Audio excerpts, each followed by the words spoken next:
자, 안녕하세요. 성형쌤입니다. 2024년 1월이고요. 2023년도분 간이과세자 부가가치세 확정 신고 처리고요. 간이과세자 부가가치세 신고를 말씀드려야 되는데 제가 보통 한 1월 12일 이후에 영상을 업로드 하거든요. 그 이유는 뭐 몇 번 말씀드렸다시피 홈택스에서 자료 조회하는 그 기간이 있어요. 시작되는 기간이. 그래서 그 기간 이후에 일부러 제가 업로드를 하는 거고요. 혹시라도 그 전에 업로드를 하게 되면 그때 신고를 해도 되나 보다라고 생각을 하시고 그때 이제 신고를 해놓고 나중에 이제 그 1월 12일 이후에 원래는 확인을 해보셔야 되는데 자료가 업로드되고 나면 근데 이제 그거를 안 하실까봐 일부러 제가 한 1월 10일 이후에 항상 영상을 업로드 하거든요. 그래서 올해도 마찬가지고요. 오늘이 지금 13일 뭐 이렇게 되니까 이제는 그 판매 대행 그 자료만 아니면 대부분은 그 조회가 될 거고요. 그거를 참고하셔가지고 하시면 되겠습니다. 일단 간이과세자 부가가치세 확정 신고에 대해서 말씀을 좀 드릴게요.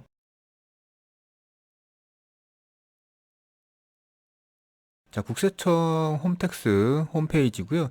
여기 홈택스가 새로 개편되고 난 다음에는 지금 처음 말씀을 드리는 것 같은데 여기 지금 국세청의 화면 개정된 거 말고는요. 작년에 뭐 간이과세자 신고 내용하고 그렇게 크게 달라지는 것은 없습니다. 그러니까 뭐 지난해 편을 보셨다면 뭐 그렇게 달라지는 게 많이 없으니까 그냥 그걸로 하시면 되고요. 이제 저는 여기 이제 홈택스에 여러 가지 화면 구성이 달라지는 것들이 있어서 새로 영상을 다시 만들어 보는 거고요.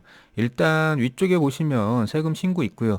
아, 이게 처음에 홈택스를 로그인 하셔가지고 여기 지금 개인으로 로그인하면 위에 사업장 선택이라는 게 메뉴가 뜨거든요.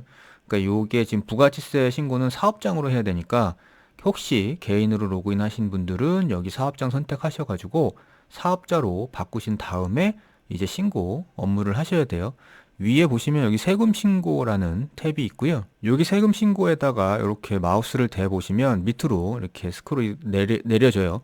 거기에 보시면 부가치세 신고 있고 그 다음에 간이과세자 신고가 있으니까 여기로 들어가시면 되고요. 이렇게 들어가시면 여기에 뭐 세금 비서 서비스를 이용할 수 있어요. 이용하시겠습니까? 뭐 이런 것들이 있는데 이거는 뭐 가능하시면 해보시고요. 저는 지금 말씀드린 건 일반 신고에 대해서 말씀을 드려야 되니까 일단 일반 신고로 들어가서 계속 말씀을 드리겠습니다. 자, 부가치세 신고 첫 화면이고요. 우리는 간이과세자고 간이과세자 선택하고 그 다음에 여기 정기신고 확정이겠죠? 여기로 들어가셔가지고 신고를 하시면 되고요. 혹시 직전기와 동일한 계약 내용을 가진 간이과세자이신데 부동산 임대사업자 같은 경우에는 여기서 신고를 하시면 됩니다. 어쨌든 여기 정기신고로 들어가 볼게요. 자, 들어가면 이렇게 기본정보 입력 화면이 나오고요. 기본적으로 신고 기간, 신고 구분하고 사업자 등록번호는 떠 있어요. 그러니까 여기서 주의해야 될 거는 지금 신고 기간은 1월 1일부터고요. 12월 31일까지 그리고 우리는 지금 2023년도에 대한 확정 신고입니다. 이렇게 확인하시고 여기 확인을 누르시면 돼요. 그리고 혹시 7월 달에 예정 신고를 하셨던 분들은 여기에 예로 표시를 하시고 밑에 그 세부 사항들, 그러니까 사업자 내용들이 뜨거든요. 그 내용들을 확인하신 다음에 저장 후 다음 이동으로 화면 넘어가시면 됩니다. 자, 그 다음에는 이제 업종 선택 란이 있어요. 여기에는 지금 저는 그 밖에 서비스업 이렇게 선택을 해 놨는데 여기에 본인의 업종에 해당되시는 게 있다면 다 선택을 하셔야 돼요. 이게 하나일 수도 있고 아니면 뭐 두세 개일 수도 있습니다. 그럼 그거 다 선택을 하시고 다음으로 넘어가시면 되고요. 혹시 면세되는 매출이 있으시면 여기에 예를 표시하시고 수출업이나 뭐 이렇게 영세율 매출이 혹시 있으시다면 역시 여기에 예를 선택하시고 넘어가시면 되는데 그리고 매출하고 매입이 모두 다 없는 무실적 사업 같은 경우에는 이 단계에서 여기 무실적 신고를 누르시고 들어가셔가지고 그냥 간단하게 끝낼 수도 있으니까 무실적이신 분들은 여기서 끝내는 방법을 선택하시면 됩니다. 그리고 저장 후 다음 이동으로 넘어갈게요. 그러면 여기에 지금 이렇게 간편 신고를 하시겠습니까? 라고 뜨거든요. 그래서 이제 일반 신고를 하셔도 되고 간편 신고를 하셔도 되는 분들은 간편 신고를 하시면 조금 더 편리하게 할 수 있는데 지금 요번 시간에는 일반 신고로 가볼게요. 간편 신고에 대한 내용은 다음 영상에서 제가 다시 말씀드리겠습니다. 자, 그래서 취소를 누르시고 일반 신고로 넘어오시면 요렇게 이제 내용이 뜨는데 요거는 여기 한 페이지를 쭉 내려 보시면 처음에 이제 매출에 대한 내용이 나오고요. 그 다음에 이제 매입하고 공제에 대한 내용이 나오고, 그리고 나서 이제 아래에서 신고 버튼으로 제출하시면 됩니다. 자, 일단 먼저 과세표준 및 매출세액을 이제 작성을 하셔야 돼요. 여기 지금 써져 있는 숫자는 무시하시고요. 방법만 들으시면 됩니다. 자, 일단 여기 작성은 여기 밑에 숫자를 직접 입력하시는 게 아니라 여기에 작성하기를 누르고 들어가셔서 거기서 입력을 하고 여기로 숫자를 불러 오시는 겁니다. 이렇게. 그래서 처음에는 요로 작성하기로 들어가셔가지고요. 자, 이렇게 보시면 과세표준 및 매출 이렇게 돼 있어요. 그래서 과세분 매출 해가지고 뭐 세금계산서 발급분부터 그 다음에 뭐 신용카드 뭐 기타 이렇게 써져 있는데, 여기에서 입력하는 거는 요 기타 부분이고요. 나머지는 밑에서 입력해서 자동으로 불러오면 돼요. 그래서 입력은 제일 먼저 여기 세금계산서 합계표 이렇게 써져 있는 분에 여기 작성하기를 먼저 들어가서 작성하고, 그리고 나서 밑에 신용카드 매출 금액 등 발행 금액 집계표 여기 작성하기를 하신 다음에 다시 위로 올라오셔가지고 여기 기타 부분을 작성하시면 됩니다. 일단 첫 번째 매출처별 세금계산서 합계표 작성인데요. 요 부분은 그 간이과세자 분들 중에 세금계산서를 발급하시는 분들이 있어요. 그러니까 매출액 4,800에서 8천만 원 사이이신 분들은 세금계산서를 발급할 수 있으니까, 혹시 세금계산서를 발급한 게 있다 그러시면 여기서 작성을 하시면 되고요. 이때는 여기를 들어가시면 세금계산서를 이제 두 개로 나눠놔요. 그러니까 전자적인 방법으로 발행한 거, 그러니까 전자세금계산서하고 그 다음에 종이세금계산서 발행한 거 이렇게 나눠놨으니까, 전자세금계산서는 홈택스에서 그냥 불러오기 누르셔가지고 오시면 되고요. 종이세금계산서 같은 경우에는 직접 입력하셔가지고 기록을 하셔야 됩니다.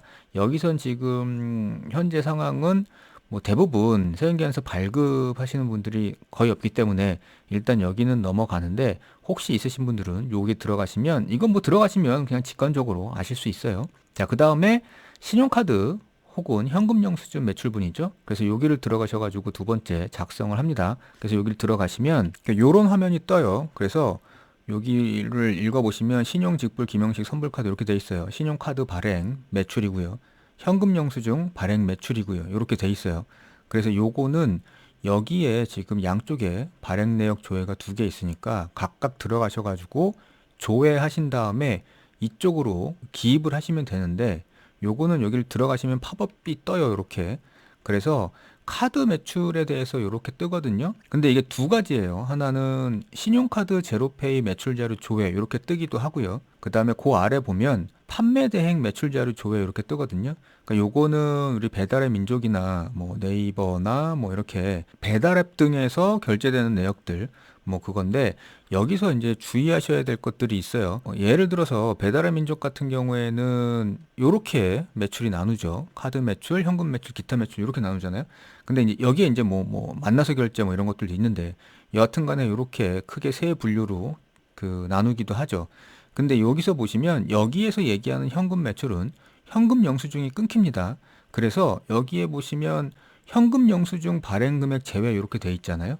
그래서 여기에서 조회된 판매 대행 매출자료 조회에서 조회된 매출은 카드 매출과 기타 매출이 여기에 조회가 될 거거든요. 그러면 우리는 지금 신용카드에 매출을 입력하고 있으니까 여기에서 조회되는 금액 중에서 이 기타 매출을 빼고 나머지만 아래 기입을 하셔야 돼요. 카드 매출에. 그래서 위에 신용카드 매출자료 조회에서 여기서 조회되는 금액과 아래에 판매 대행 매출 자료가 있으신 분들은 여기서 조회되는 카드 매출만, 그러니까 여기 조회된 금액 중에 기타 매출 빼고 나머지죠. 거기에서 카드 매출만 두 개를 합쳐가지고 요 밑에다가 작성을 하시면 됩니다. 그래서 배달의 민족이나 뭐 이렇게 쿠팡이츠나 배달의 판매 대행하는 플랫폼을 이용하시는 사업자분들께서는 이런 점에서 주의하셔야 되고요. 그 다음에 두 번째로 현금 영수증 발행하는 매출도 역시 여기 발행 내역 조회로 들어가셔가지고 작성을 하시면 돼요. 그래서 여기에 조회를 하시면 1년 동안 그 발행한 현금 영수증 매출 내역이 나오거든요. 그러면 조회 결과 자동 채움을 누르시면 밑에 자동으로 채워지기도 하고요. 혹은 직접 여기다 입력을 하셔도 됩니다. 이렇게 하셔가지고 입력을 하고 그 밑에서 저장으로 나오시면 되죠. 그러면 이렇게 이제 입력이 되는 거고요. 근데 이렇게 그 신용카드 매출이나 현금 영수증 매출을 입력하실 때는 주의사항 몇 가지가 있죠. 여기 위에를 한번 읽어 보셔야 돼요. 신용카드 매출 전표나 현금 영수증의 발행 금액을 입력하실 때는 부가가치세를 포함한 전체 금액으로 입력하셔야 돼요. 그 다음에 가능하면은 이 매출 자료가 넘어오는 17일, 16일 이후 때부터 신고를 하시기를 권해드리고요. 그리고 판매대행 매출 같은 경우에는 여기 홈택스에서 조회되는 것뿐만 아니라 그 판매대행 사이트에서 조회되는 내역도 같이 놓고 확인하면서 신고를 하셔야 됩니다. 그 다음에 이제 여기 보시면 신용카드 매출전표 발행 금액 중에서 세금계산서 발급 내역을 기입하래요. 그러니까 요거는 뭐냐면 신용카드도 발급했고 같은 금액에 세금계산서도 발급을 한 경우가 있으면 그 중에 하나를 빼야 되거든요. 매출에서. 그러니까 그거 하나를 빼야 되기 때문에 이렇게 중복해서 발행한 게 있다면 여기서 기재를 해달라는 거예요. 그래서 그게 있다면 여기서 기재를 좀 해주시면 되고요. 그 다음에 입력 완료로 나오시면 좀 전에 화면이죠. 그래서 요 매출, 과세표준 및 매출을 작성하는 화면에서 지금 세금계산서 쪽 작성했고요. 신용카드 현금 영수증 쪽 작성했어요. 그리고 나서 이제 여기에 기타 매출을 작성을 해야 되는데 요 기타 매출은 쉽게 얘기하면 현금 영수증이나 카드 전표를 발행하지 않고 현금을 받은 거죠. 뭐 현금이라고 하면은 그냥 정말 지폐만 생각하시는 분들이 있는데 이거는 뭐 계좌이체나 이런 것들도 여기 기타에 들어가야 돼요. 그러니까 뭐 정규 영수증을, 그러니까 적격증빙을 발행하지 않은 것, 그리고 매출이 일어난 것들은 여기에 작성을 해야 됩니다. 여기에다가 뭐 현금 받은 것들 작성을 하는데 이제 주의해야 될 거는 아까 말씀드렸던 판매 대행 자료의 기타 매출이에요. 여기 아까 신용카드 발급 매출 조회할 때 판매 대행 매출 자료 조회해서 여기에 뜨는 금액이 카드 매출하고 기타 매출이 함께 뜬다 그랬잖아요. 그러면 거기에 뜬 것들 중에 기타 매출은 여기에서 뺐었잖아요. 그래서 여기서 빼놓은 기타 매출을 여기다가 포함해서 작성을 하시면 됩니다. 자, 이렇게 하면은 이제 매출 쪽은 끝나고요. 저장 후 다음 이동으로 이제 바깥으로 나오게 되면 과세 유형 전환 이런 거 나오는데 이거는 간이과세였다가 일반과세로 전환하거나 일반과세였다가 간이과세로 전환하는 이 과세 유형 전환 사업자가 있어요. 그러니까 그런 사업자 같은 경우에는 요거를 반드시 작성을 해 주셔야 되고요. 지금은 거기에 해당이 안 되니까 이거는 패스하도록 할게요. 그리고 나오면 요렇게 과세표준 및 매출세액은 작성이 다 끝나게 되죠. 자, 이렇게 되면은 공제세, 그러니까 매입 쪽을 작성해야 되는데 매입도 역시 여기 작성하기를 들어가셔가지고 작성을 하시면 됩니다. 그래서 매입 쪽, 공제세 쪽은 요만큼을 작성을 해야 되니까 여기 작성하기로 들어가시면 이제 요런 것들이 떠요. 여기서는 여기도 마찬가지 작성하기 2개 있으니까 여기서 작성을 하시면 되고요.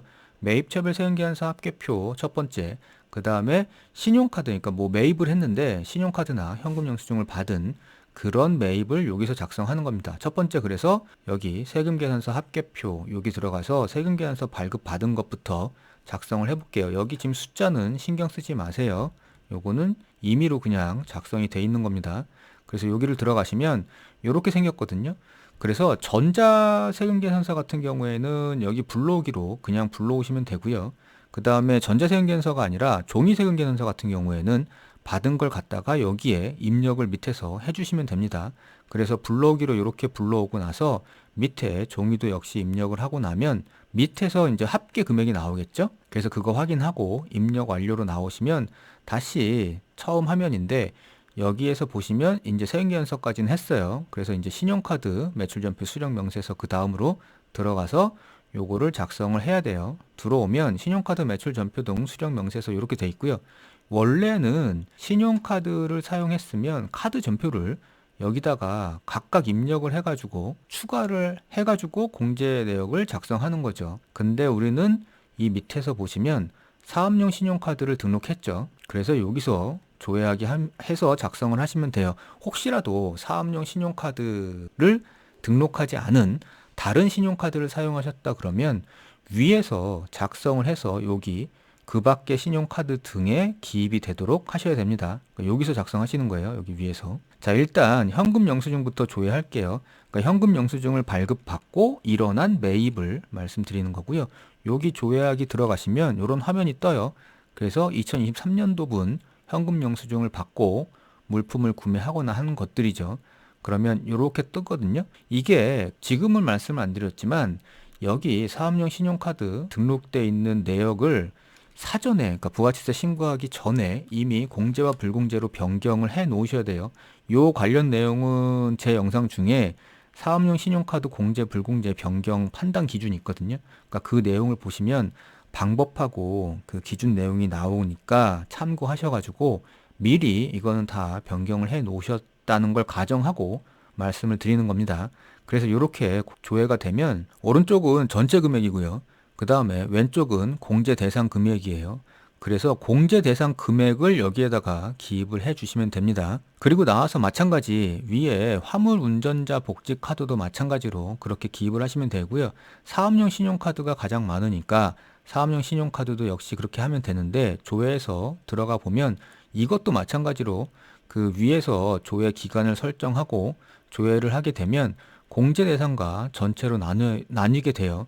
그러면 마찬가지로 여기 공제 대상 금액을 그대로 이쪽으로 갖고 와서 사용을 하면 됩니다. 그리고 나서 적용을 시키면 이제 나와 보면 이렇게 입력이 돼 있는 거죠. 여기까지 입력이 다 끝나면 입력 완료로 다시 전 화면으로 넘어오고 나서 이제 여기 맨 밑에 보면 계산서 합계표라는 게 있어요. 우리는 받은 증빙 중에 세금 계산서 여기 작성했고요. 신용카드하고 현금 영수증 여기서 작성했잖아요. 그리고 적격증빙 4개 중에 안 작성한 게 면세사업자가 발행하는 계산서죠. 그래서 그 계산서를 여기서 작성을 해줘야 됩니다.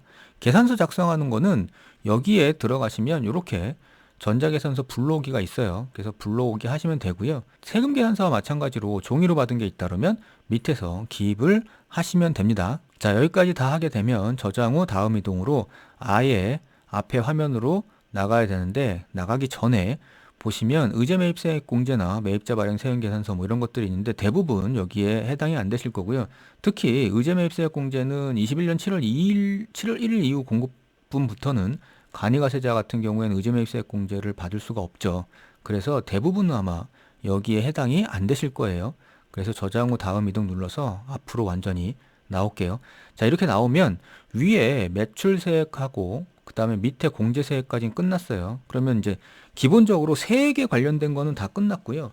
이제 나머지는 뭐 그냥 서식 작성이니까 일단은 밑에 보시면 수익금액 명세가 있으니까 요거부터 작성할게요. 이거 작성하게 들어가시면 이렇게 생겼거든요. 그러니까 이거는 뭐냐면 내가 업종에 맞춰가지고 그 업종에 얼마를 벌었는지를 보여주는 거예요. 그러니까 요걸 가지고 그 나중에 종합소득세 신고할 때 사용이 되거든요. 요걸 근거로. 그래서 이거를 왜 구분하냐 하면 업종이 하나면은 상관이 없는데 업종이 2개, 3개이신 분들은 각 업종마다 종합소득세 신고할 때 그 경비율이 달라져요. 그래서 업종별로 구분을 하셔가지고 여기를 구분 기재해 주셔야 되고요. 지금은 업종이 하나니까 하나만 들어갔는데 이게 만약에 2개다 그러면 여기 코드 조회를 하셔가지고 새로운 업종을 추가한 다음에 그 업종에 맞는 매출액을 여기에 적어 주셔야 됩니다. 그리고 마지막에는 여기서 나눠가지고 적어 놓은 요 합계액과 이 위에 표시되고 있는 이 금액이 이 2개가 일치가 돼줘야 다음 화면으로 넘어갈 수 있으니까 그거는 주의를 해 주셔야 되고요. 자, 이렇게 과세표준 명세 작성하게 되면 다시 저장 후 다음 이동으로 앞으로 나오면 밑에 국세 환급금 같은 경우에는 간이과세자는 환급 자체가 없죠. 그래서 요거는 기재할 게 없고 영세율도 뭐 해당되시는 분이 그렇게 많지 않으니까 아마도 여기는 작성하시는 분들이 많지 않을 거예요. 자, 여기까지 하고 저장 후 다음 이동으로 넘어갈게요. 자, 그래서 신고서 제출하기 전에 하나가 더 있는데 음식점이나 숙박업, 그 다음에 기타 서비스업을 하시는 분들은 이 간이과세자 사업장 현황 명세서 화면이 뜰 거예요. 그러면 여기서 해당되시는 것들을 적어 주시면 되는데 여기에 사업장을 내 거냐 아니면 임차냐에 따라서 달라지니까 여기를 잘 선택하시고 각각 맞는 내용들을 채워 넣으시면 됩니다. 그래서 여기까지 하시면 맨 마지막에 신고 내용 요약이고요. 그리고 신고서 제출 화면인데 신고서 제출하기를 누르시기 전에 일단 납부세액을 확인하시면 되고 그 다음에 매출세액이나 아니면 공제세액까지 확인하면 되는데 참고로 여기에 매출세액 공제세액이 있고 뭐 마이너스가 아니더라도 실제 납부할 세액이 영원히 나오는 경우가 있어요. 이 경우에는 공급대가 합계액이 4,800만 원 미만인 경우에는 부가가치세 납부 면제이기 때문에 부가가치세 세금이 없게 되는데, 간혹 이런 질문을 하세요. 본인이 그 매출이 4,800만 원이 안 되는데 부가가치세 납부할 세액이 나온다라고 하시는 분들은 아마도 이게 중간에 개업을 하셨거나 아니면 중간에 폐업을 하셨거나 이렇게 사업 기간이 짧은 경우가 있어요. 그러니까 우리가 얘기하는 4,800만 원은 12개월, 1년으로 했을 때 4,800만 원이기 때문에, 예를 들어서 5월에 개업한 사업자다 그러면 요게 8개월 동안에 매출이 4천만 원 일어났잖아요. 그럼 4천만 원만 보면 부가가치세 납부 면제 기준 밑으로 들어오는데, 12개월로 환산하면 6천만 원이 되니까 당연히 이렇게 되면 4,800만 원을 넘게 되고요. 이런 사업자들은 이제 과세가 되는 거죠. 그러니까 내야 된다는 거죠, 세금을. 그래서 부가치세 납부 면제 기준은 12개월로 환산해서 생각을 해야 된다는 겁니다. 자, 이렇게 해가지고 간이가세자 그 부가치세 신고 방법에 대해서 말씀을 드렸는데요. 이게 내용이 많은데 제가 최대한 짧은 시간 안에 많은 내용을 담으려고 노력을 하다 보니까 중간중간에 뭐 이렇게 빈번하지 않은 내용들은 빠졌을 수 있어요. 혹시 신고하시다가 뭐 질문이 있으시면 댓글 달아주시면 최대한 답변을 드리도록 하겠습니다. 근데 이제 신고 기간에는 댓글에 그렇게 빠르게 답변을 드리지 못하는 경우도 있을 수 있으니까요. 뭐 카페에서 질문을 주시던 아니면 회원 영상에서 질문을 주시던 뭐 최대한 빠른 방법으로 답변을 드릴 수 있도록 노력을 해보겠습니다. 감사합니다.